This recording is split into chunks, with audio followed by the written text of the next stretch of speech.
Kadang tao karbian, kadang ipo habis salar owenian. Kadang tao karbian, kadang ipo habis salar owenian. Kadang lidu hidilun se, kadang lidu hidilun se.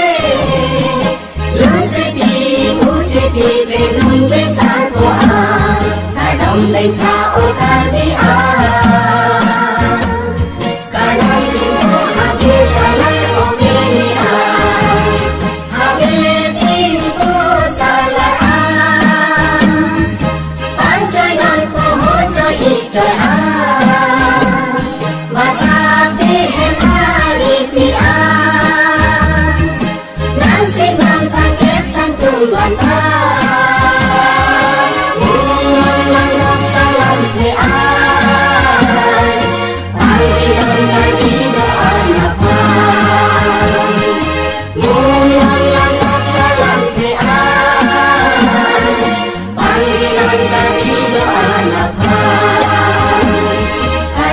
Tao karbian, kadang pintu habis salar owenian.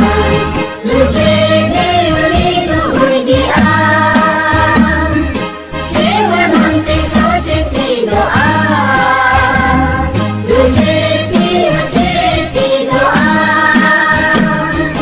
ini induk montiri.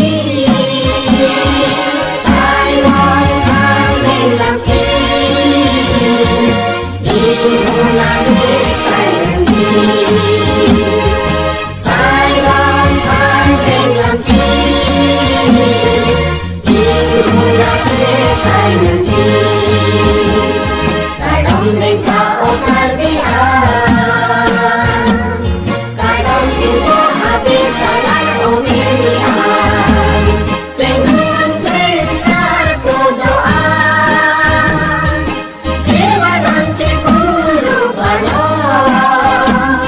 Kami anglong jadi anglong, manang pinijir jalonan.